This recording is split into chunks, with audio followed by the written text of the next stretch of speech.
it's February, mid-February. It's cold outside again, but it's February. We had a really nice weekend last weekend, but then it rained all week and now it's cold. I got 4 rejections in the last week and a half, which means I only have 23 stories sitting out in submission land. And I'm waiting to get some news from somewhere. I'd like to get some good news from somewhere. That'd be awesome. Um, but, you know, waiting is part of the writing game. I'm learning this after a couple of years of doing it now, a year and a half anyway, that you spend a lot of time waiting. So, what do you do when you're waiting? Well, you keep writing because you write because you enjoy writing. I write because I enjoy the creative process. I enjoy sitting down, and it's therapy. It's relaxing for me. I'm not in a hurry. I don't have to accomplish anything. I can just write. I've written a couple of really cool little flash fiction pieces in the last week or so, and I've got a story idea for it's a literary magazine that's looking for stories about coffee shops and alternate universes. That's the theme that they're looking for. And it's kind of cool to be able to see, all right, I've got till the end of the month to write something in this basic thematic idea and send it off. And either they buy it or they don't. I can make $50 on this, but that's not the point. The point is that I have something to write. I have a story idea right now in my head that I'm going to sit down and start working on. And it's a Merrick story. My character is the protagonist of the novel that will come out someday. Again, I keep saying spring. That's my expectation. Still haven't seen the cover art, but should be here, I'm assuming, shortly. I'm still waiting on that. And that's kind of par for the course. You just kind of wait. But I thought while we're waiting, I don't really have anything else exciting news-wise to share.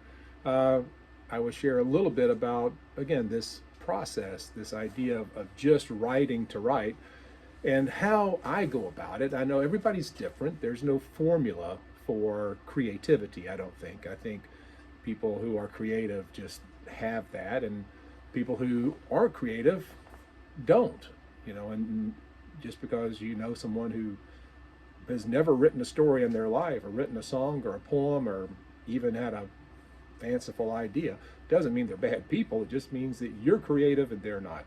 And learning how to navigate real life as a creative person is kind of interesting. The older I get, the more I enjoy it, and the less concerned I am about fitting in or certainly being critical of other people. I've come a long way in that. I know I'm the weird one, but I revel in that. Anyway, so here's this idea. What I have right now is an opening scene. Again, this is a story, coffee shop alternate universe. That's all I've got as far as idea. So I'm going to take my character and start the story with him in a coffee shop. What's that coffee shop look like? Well, I'm going to describe the coffee shop. Where is the coffee shop? Well, this particular coffee shop is high up on a mountain in a little remote village.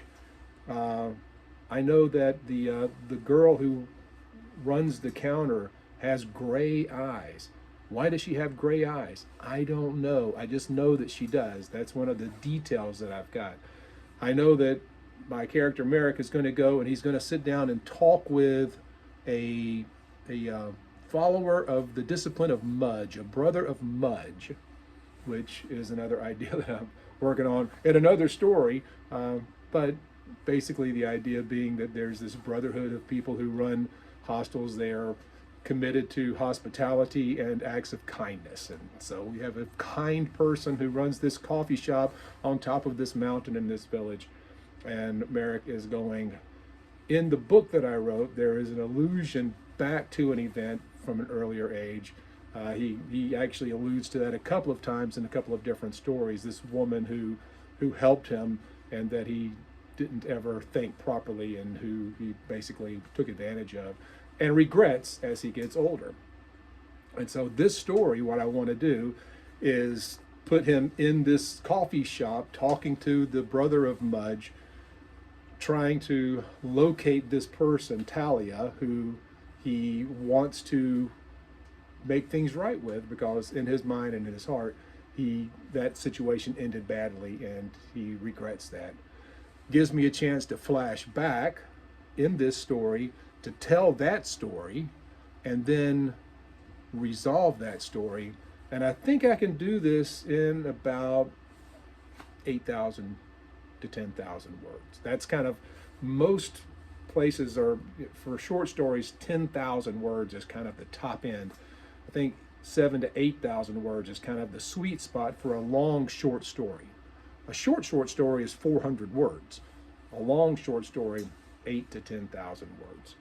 Over that, you're starting to get into novella range, and then you're into novels and blah, blah, blah.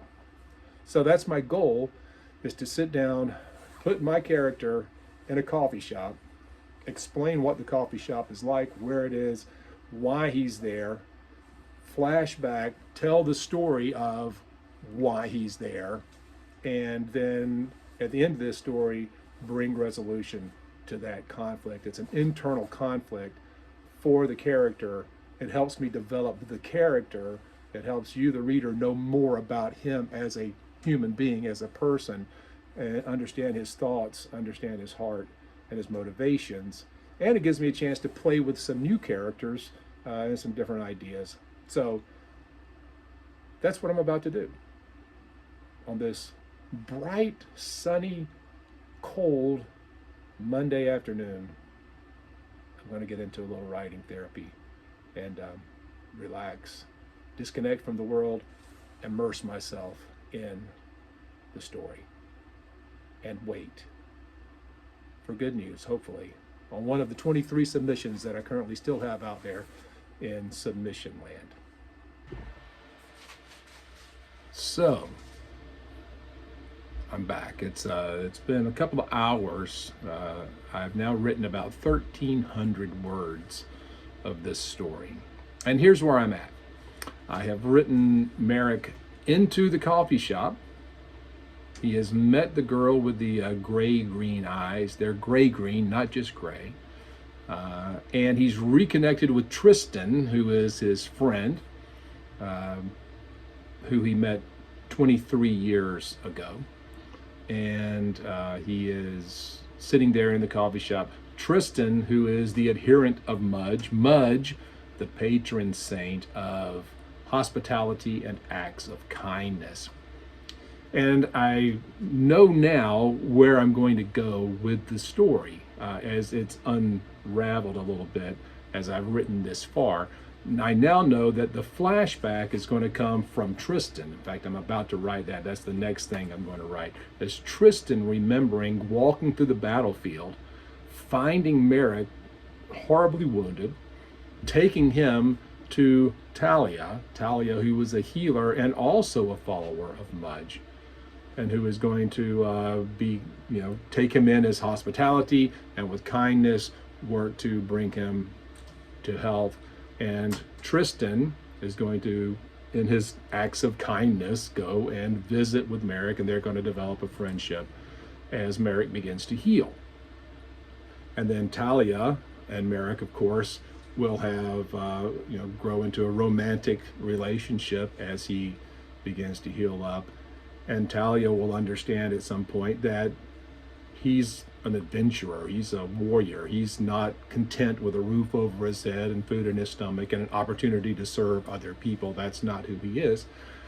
And so in her final act of kindness, she will leave to go on a journey, on a pilgrimage to a sacred site. And Tristan will say, Merrick, she's not coming back, you're free to go. And he'll leave, but he carries that regret for the rest of his life. He carries that regret that he didn't leave well. He never had a chance to tell her thank you or a chance to express his real love for her, even though he knows it's for the best for him to go.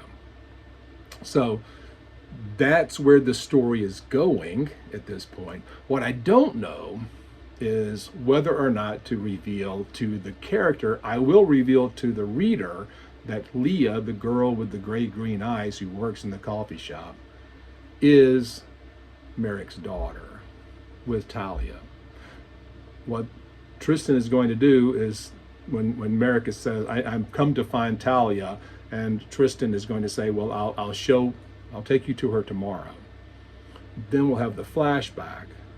But what you don't know is that tomorrow, Tristan will take Merrick to Talia's gravesite because she's passed away. And so you have that unrequited regret, but there's a daughter that he doesn't know he has, who is there with Tristan because they're all followers of Mudge. They're part of a community, and Tristan is taking care of Talia's daughter as she's grown up. And Talia knows that Merrick is her father. I'm waiting because I don't know whether to reveal to Merrick who she is. Maybe I'll let him figure that out, or at least suspect it. That's probably what I will do. At the end of the story, as he leaves to head back home, he'll suspect, and I'll leave that bit of tension in the story. Because in any story, you want to build conflict. Well, the conflict here is internal. Nothing bad is going to happen in this story, except the bad things that did happen, but that was in the past. In this story, it's all a memory of the bad things, except for the regret, the internal conflict that my character will deal with.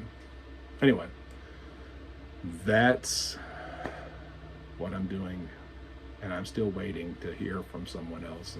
The last 2 hours, no one's contacted me, so typical.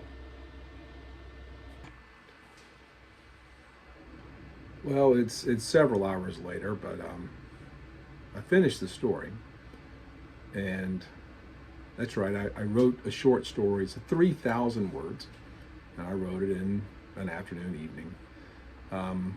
In the end, I couldn't let Merrick, the main character, not know that Leah was his daughter. So I brought them together at the end. I think it makes it a really nice, solid ending, and it again develops a character that I'm slowly developing. And I think that's an idea to share with you, is that you don't have to reveal everything about a character in one story or one book. People are multifaceted. People are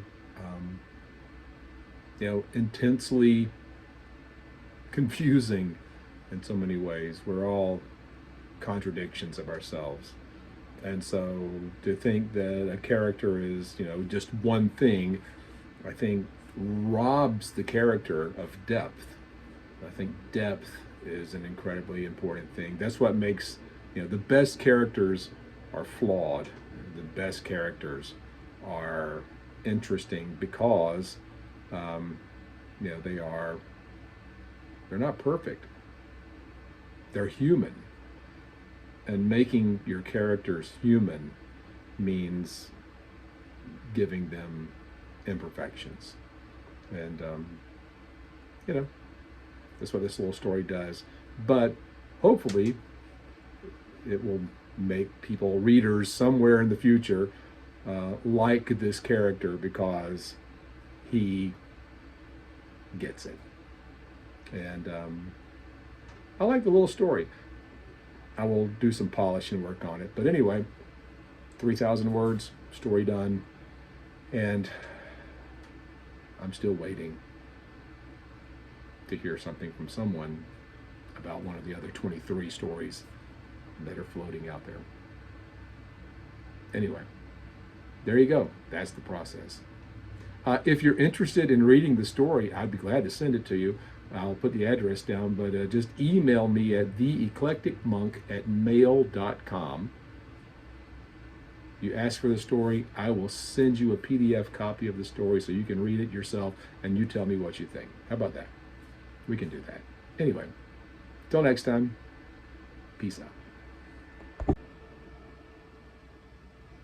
Well, just to give a quick update, as I was waiting and nothing happened on the day I was recording the original video and I wrote the story. I did finish the story. I have actually submitted the story, but I got the cover for the novel, The Weight of the Gods.